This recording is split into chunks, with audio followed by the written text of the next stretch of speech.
Good evening. Tonight, President Trump lashing out at the Supreme Court in unprecedented fashion, taking aim at the justices personally after they struck down the majority of his sweeping global tariffs. Here's how the votes went down. 3 conservative justices aligning with the 3 liberals on the court, ruling the president overstepped his authority when putting tariffs in place during this term, saying he needs congressional approval to enact them. In a fiery news conference at the White House, the president taking particular aim at the 2 conservative justices he appointed who voted to strike the tariffs. Here's what he said when asked if he regretted putting Amy Coney Barrett and Neil Gorsuch on the court. I don't want to say whether or not I regret. I think their decision was terrible. Yeah. I think it's an embarrassment to their families. You want to know the truth, the 2 of them.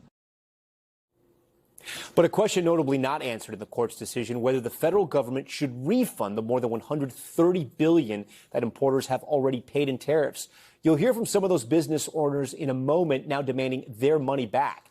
And tonight, the president announcing he's just signed a new global 10% tariff using a different policy tool. So what does all of this mean for you at home and for the affordability crisis in America? We've got our reporters standing by to break it all down, and we begin first with NBC News senior legal correspondent Laura Jarrett. Tonight, President Donald Trump unloading on members of the U.S. Supreme Court. I'm ashamed of certain members of the court, absolutely ashamed. They're just being fools and lapdogs. Even suggesting, without evidence, a deeper conspiracy at play.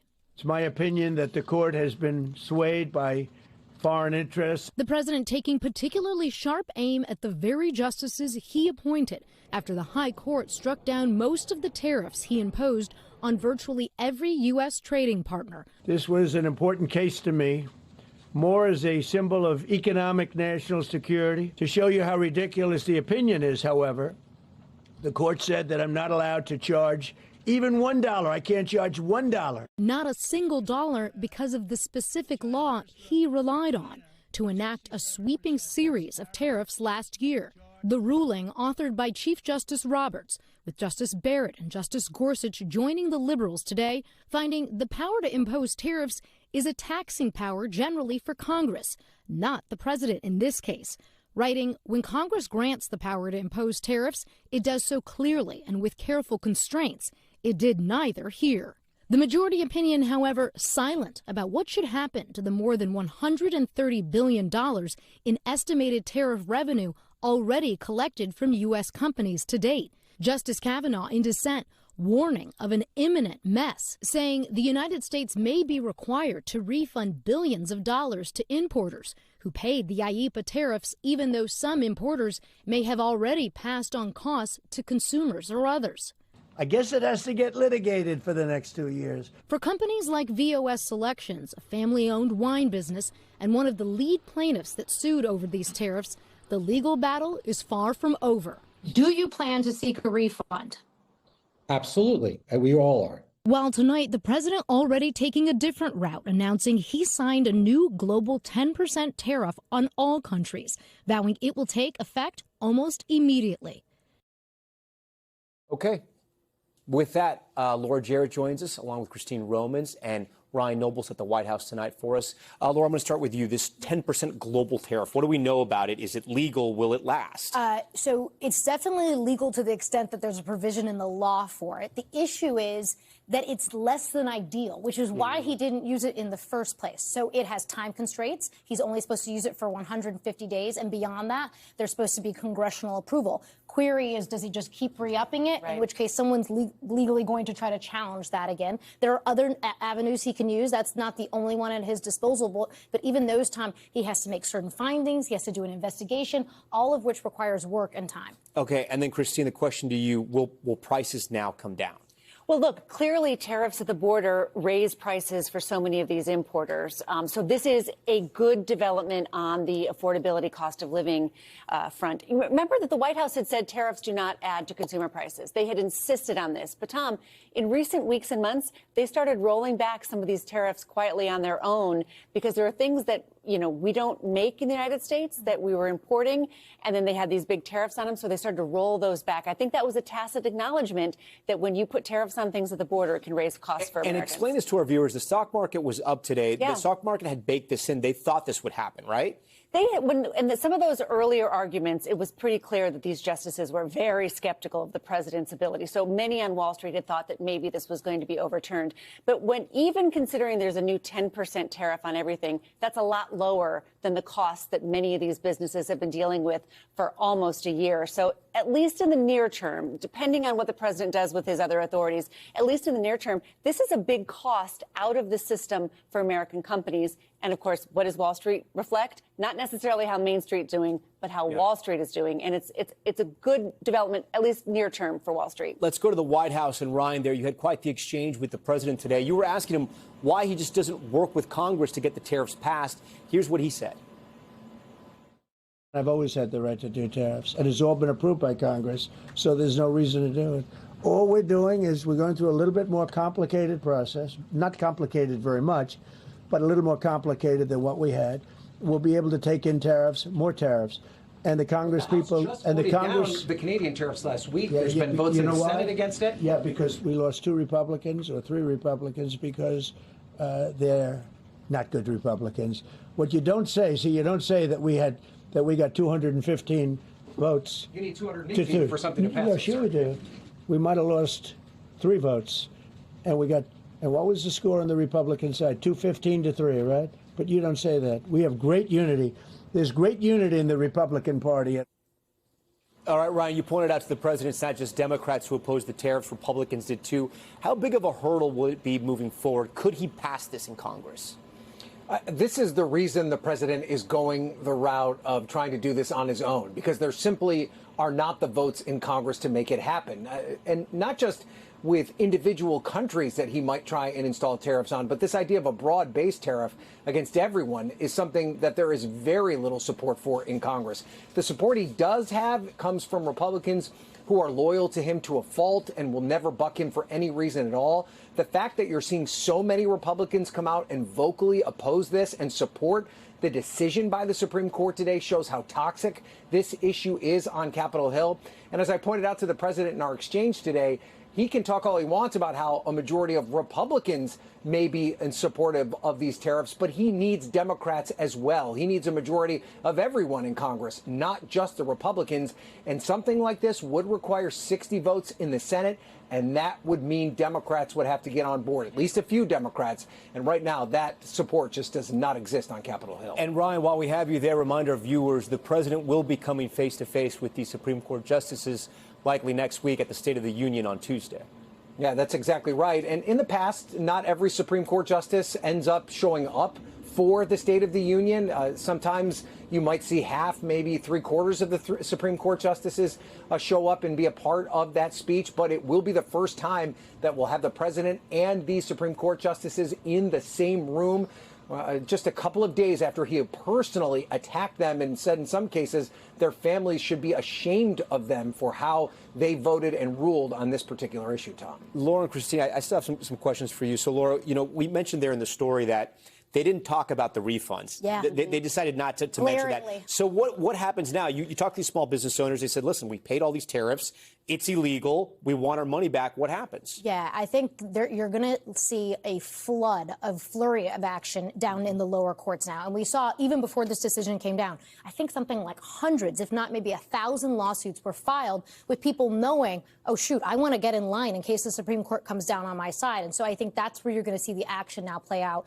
And the president already said, look, we're prepared to litigate this, knowing people are going to want to get their refunds. Whether this works its way all the way back up to Supreme Court again, I don't know, but they're going to have to figure this out. There's no mechanism outlined in the decision, and the court is not obligated to do that. I thought they might have said a little something, and the Justice Kavanaugh in the dissent points out they said nothing, but they're not under any obligation. They're just there to say what's legal and what's not. So these are small businesses. They could be back and forth in the court against the federal government for years. Yes. Christine, the whole idea behind this was to bring jobs back to America, right. manufacturing back to America, to buy American instead of buying from overseas or through e-commerce. commerce where you buy things from several countries overseas. What happens now to those jobs, to those factories the president has been trying to tout that they're going to come online soon? Well, what's been so interesting is that there's actually been a loss of manufacturing jobs in the early stages of this pursuit of a Made in America new strategy from the president. So 83,000 manufacturing jobs have been lost since January of last year. So whether that strategy was working is in question. How many years it would have taken to really get companies to really invest in the United States, and not just invest in equipment, but in hiring people in the United States. I think it does really call into question this Supreme Court decision. What happens next in the president's Made in America strategy?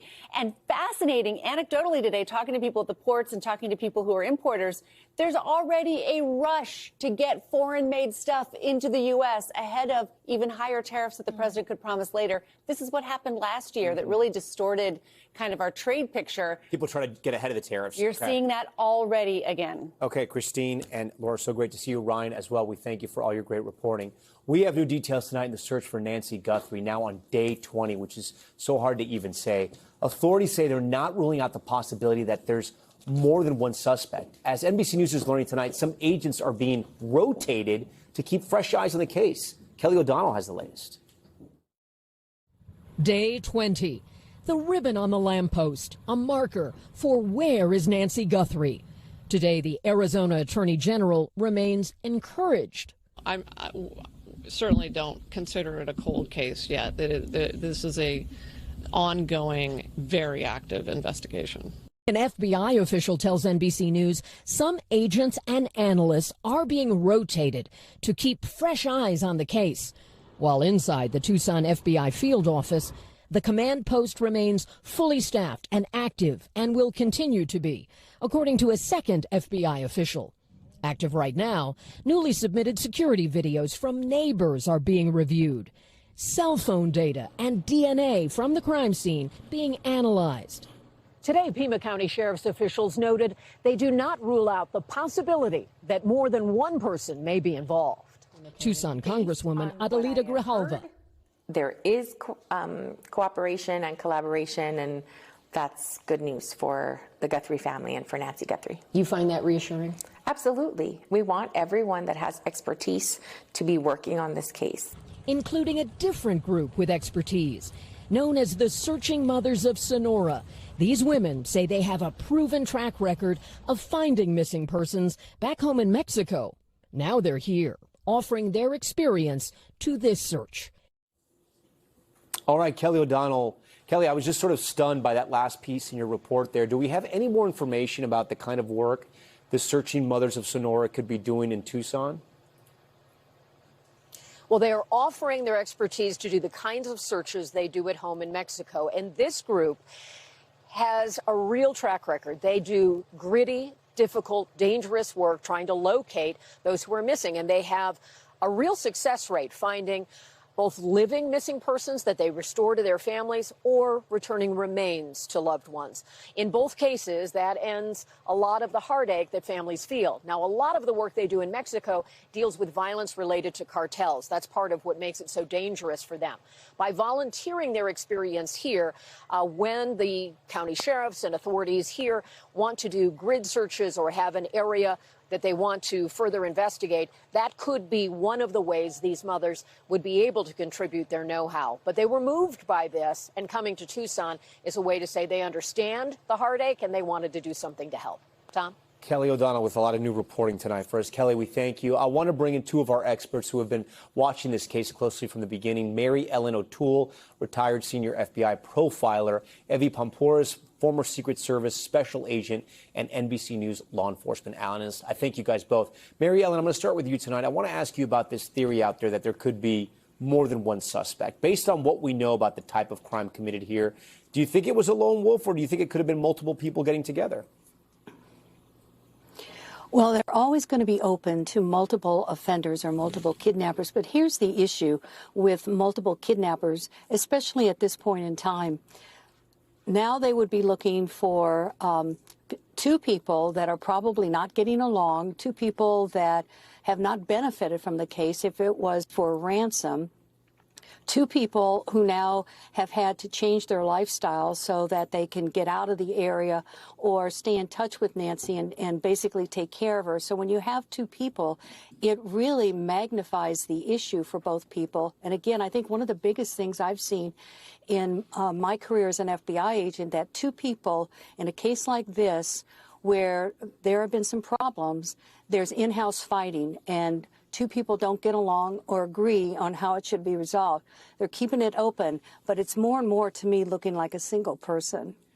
And then, Evie, if there are multiple suspects here, right, and we understand what Mary Ellen said there, you got to think at some point it's harder to sort of keep this quiet. There's going to be people out there who know either one or two of these individuals who have noticed they've been missing lately or they've been acting strangely. What is your take on that? Yeah, more people makes it messier, which is better for law enforcement, of course, because it doesn't seem like it's going the course that they would want. It's really hard to tell, is it multiple people? Is it one? Because we can't really kind of get, one thing I learned as an investigator, special agent, is you can't get stuck on one narrative. Could it be, yes, they took her for ransom, or could it be burglary gone wrong, home invasion gone wrong? So you really have to keep all those options open, because then you're going to miss all the other windows. So it does seem like it could be singular, and even somebody that she met, it could be somebody, these things happen, mental health issues, somebody, targeting her for random reasons. And so I think you really have to kind of keep it wide and open. Mary Ellen, this outside DNA has been analyzed for days and we still don't have any updates. Is that concerning, or is that maybe law enforcement just keeping what they've learned close to their vest? It really is law enforcement keeping it close, but the issue with the DNA is the process time that it takes to do investigative genetic genealogy. That is not a quick process, and oftentimes it takes multiple people to work on it, and they want to make sure that they're doing it correctly. So the length of time that we're seeing here is not the basis for concern, because in the end, you want the right results. And they're also going back and they're looking at other items of evidence where they can extract DNA. So it's a tedious process, but at the end of the day, it's really worth it if you come up with some really good results. Evie, we reported that they're switching out investigators to put fresh eyes on this. People can sort of get bogged down and they can get burned out. Is that a good sign? I got to tell you, I've not heard that an investigations take a long time. Yeah. So switching people out is fine if you need to. And I would say it's in some positions. I wouldn't say you're switching out. Your main investigators can't be getting switched out. I want certain people who have been there from the beginning. Yeah. So I might be pulling somebody who I need in the field for something else. But these cases take a really long time. I know sometimes the narrative is we want fast results. We watch TV. We see certain things. We're thinking fast. Cases take a long time, so you really hunker down. You look at everything. The genealogy can take, as we were listening before, an extremely long time, and you're going to look at public databases that have that information. You can even try to go to the private companies, which you would probably need a court or subpoena because they might be a bit more difficult. And then you want to build these family trees. And then with that, it's who's in the databases. Do family members or other individuals exist in this database where you can have these matches? It does increase the likelihood of solving it. It definitely helps, but we're looking at so many avenues. Mary Ellen, take us into sort of the investigative process, right? The team that is there. They're 20 days in, right? And if you're the person leading this investigation, what are you telling your lieutenants? What are you telling your troops out there to make sure they stay motivated, to make sure that they don't lose faith that they're going to solve this case? Well, first and foremost, I can promise you people are not losing their motivation. In fact, as I was listening to your last question, I thought several of the kidnapping cases that I worked, you couldn't make people go home. They did not want to go home, but it was important so they could be refreshed the next day. But inside the command center, you have a case agent, several case agents here, and what they are doing is checking with all the groups of agents to make sure that they have what they need. Are you able to follow up with the DNA? Can you follow up with this kind of evidence that you're looking at? And then they're reaching out to other areas within the FBI. For example, my old unit, which was the behavioral analysis unit, and they're checking with those profilers to see, what are you doing? Can you help us to go deeper into Nancy's victimology, which is critical. They want to go as deep as they can. What is victimology? Sorry, Mary Ellen. What is victimology? Victimology is the study of the victim. It's the study of who the victim is, their personality, how they interact with people, and you go back in time and you look at how this person has interacted with people, maybe going back a year, and who she's interacted with, who are the people that she's had minimal amount of contact with. You look at the house. If you came inside of Nancy's house, would you see pictures of Savannah? Would people see that? So you really do have to go back a long time in victimology, because this case could have started 6 months ago, could have started 2 years ago. So that victimology from a historical perspective is critical, and the FBI profilers are doing that. Such a tough sort of conversation to have. Mary Ellen, we thank you. Evie as well. Always great to have you guys on Top Story. Still ahead tonight, the powerful weekend nor'easter that is taking aim. The forecast has changed. We'll tell you what's happening now. Millions bracing for snow up and down the East Coast. Bill Cairns, you know he's standing by with just how much snow we're going to get and the timing. Plus, the suspected terror attack, a driver ramming into a power substation. We'll show you the arsenal he had in his car and the deadly highway blast, a cloud of smoke overtaking the road. What set this off? Stay with us.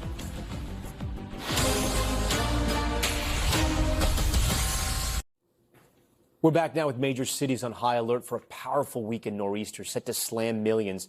The storm expected to bring significant snowfall stretching from D.C. all the way to Boston. Parts of upstate New York already getting a glimpse of what's to come. Look at that.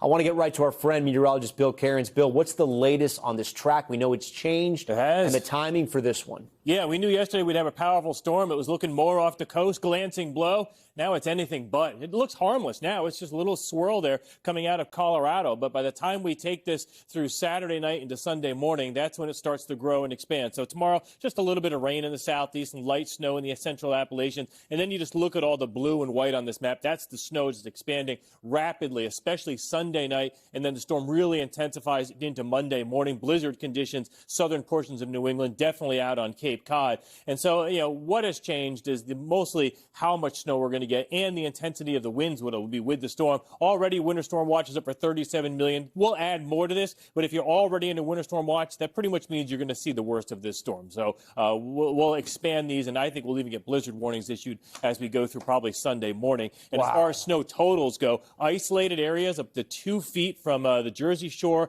into areas just south of Boston. Here's our look at the snow totals. A good foot is possible right on the I-95 corridor, a little less in D.C. and Baltimore. They're going to start as rain, and it'll take a little longer for it to stick because the ground is a little warmer. Real quick, when does it start to fall? Just for Sunday, about noonish around the New York City area. The worst of it is Sunday night. Okay, and then Bill, it's not just the snow. How bad will those this is totally flooding will be? Yeah, this is totally different beast than the one 3 to 4 weeks ago. We haven't had a blizzard in areas on I-95 in 4 years. So it's been a while, and the wind gusts could be up to 40, 50 on the Jersey Shore, out on Long Island, easily up to 40 to 50 miles per hour. And this is Sunday. Monday's even worse. We could have wind gusts almost approaching 80 miles per hour on the islands here off of Cape Cod. And so, Tom, this will be blowing, this will be drifting, this will be power outages and coastal flooding, too, at the high tide cycle. And, yeah, we haven't done this in 4 or 5 years. So a lot of people are going to be shocked at just how bad this could be. All right, got to prep the house again. Bill, we thank you for that.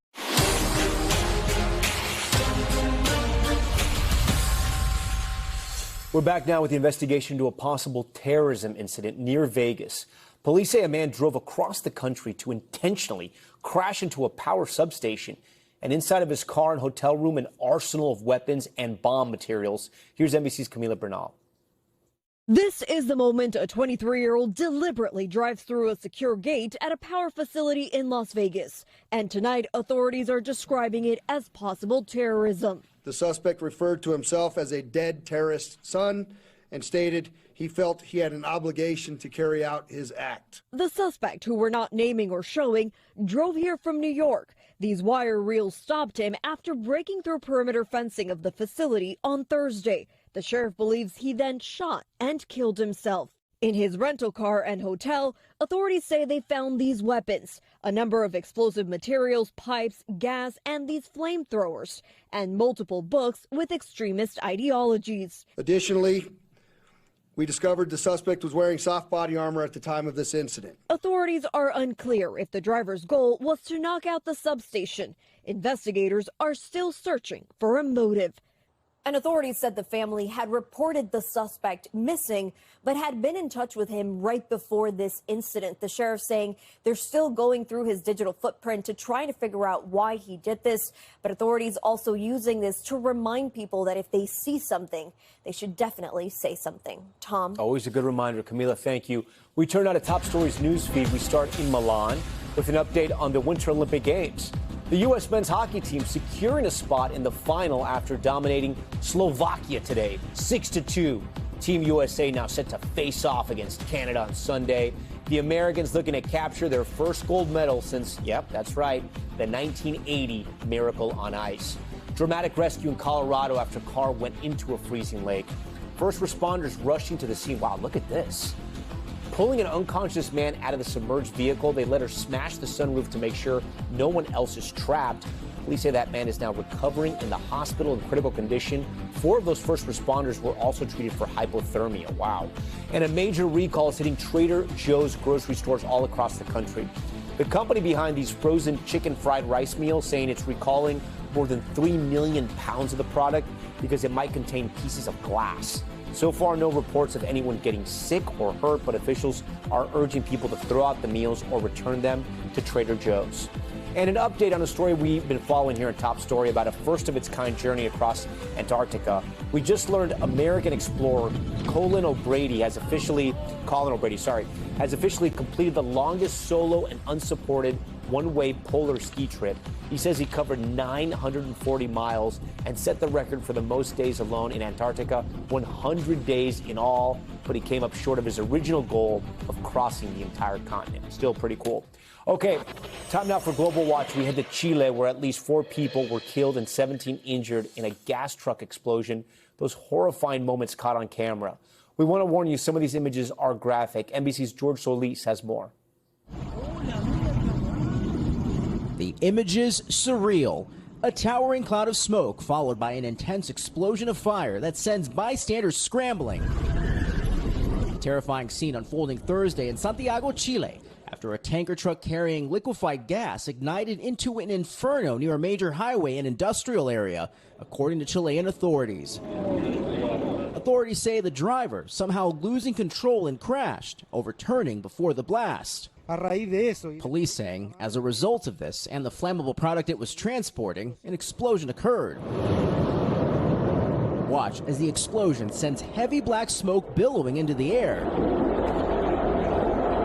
And take a look at this video from what appears to be a traffic camera as thick white smoke from the blast envelops the highway, cars and motorcyclists vanishing in the haze. One man saying many people were trapped. Other people who were behind a bus started to break through the windows. I covered myself behind a barrier. As you can see, the vehicle was completely burned.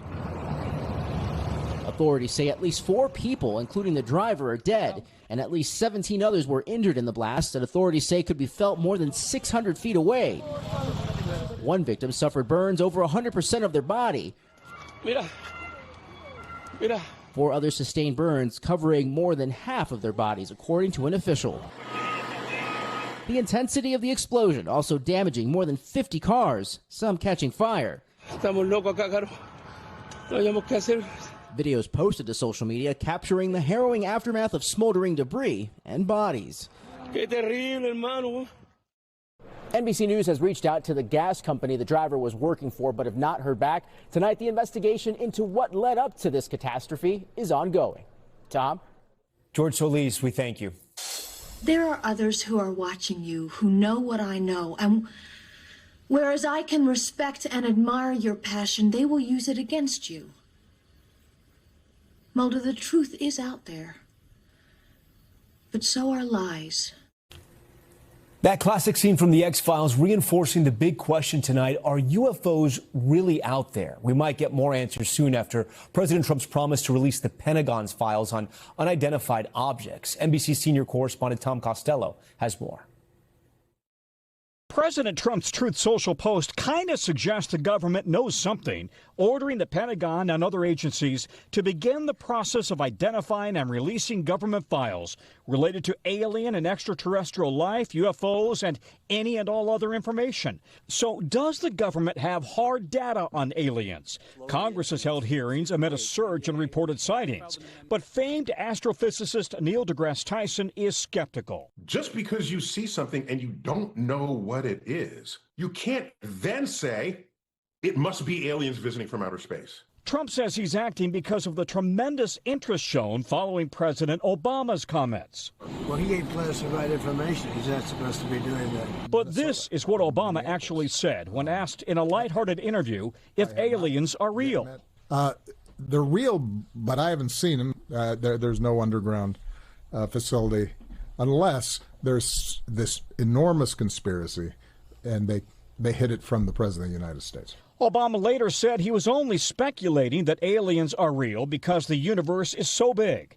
But what about all those UFOs that Navy pilots have reported, some already resolved as birds? There's 6 billion photos uploaded to the internet every day, as well as 1 million hours of video.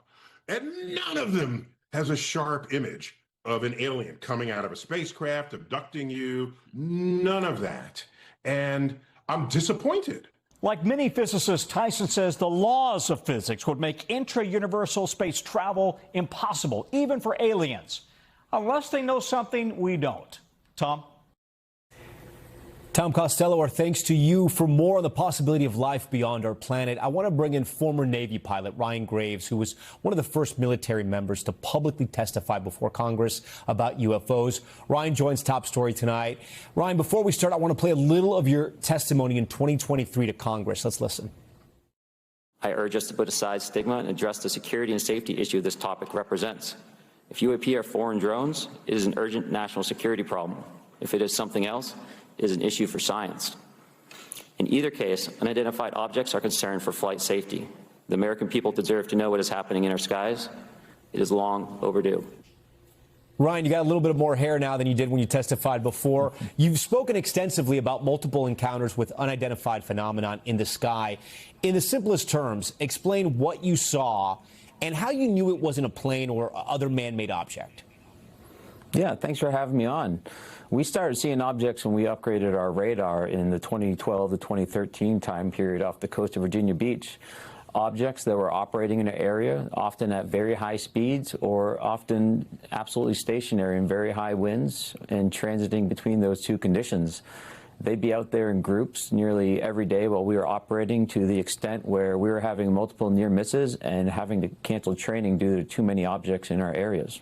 And for people that don't know how radar works, is there any chance this was a malfunction of the radar system? Was this a tech error, a gremlin in the system?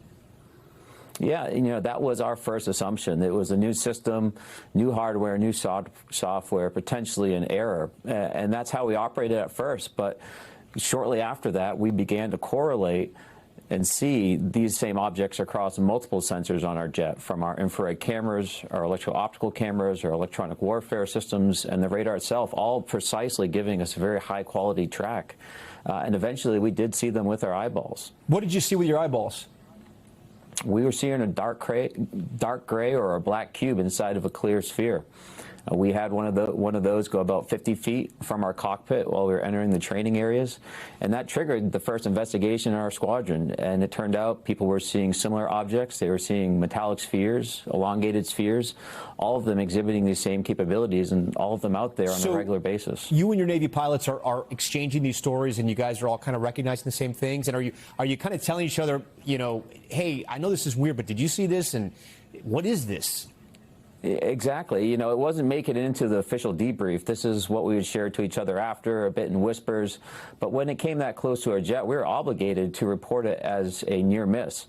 And when we did that, we did an internal, a casual internal investigation within our squadron to learn that there were 4 other near misses that went unreported just in the months prior. So this was a consistent problem that we were having, but that stigma was just driving the conversation down and not letting anyone have an honest conversation about that. That's changed now. Yeah. What do you think it is after you come out, right? I'm going to ask you about coming out first, but later, I should say, what do you think it is? Now that you've sort of read everything, you've seen it, you've talked to others, what do you think it is? What's clear to me is that there are objects that are exhibiting capabilities beyond the state of the art, well beyond, over our national airspace and elsewhere around the world. It doesn't seem coordinated with our activity. It seems to advance for our adversaries.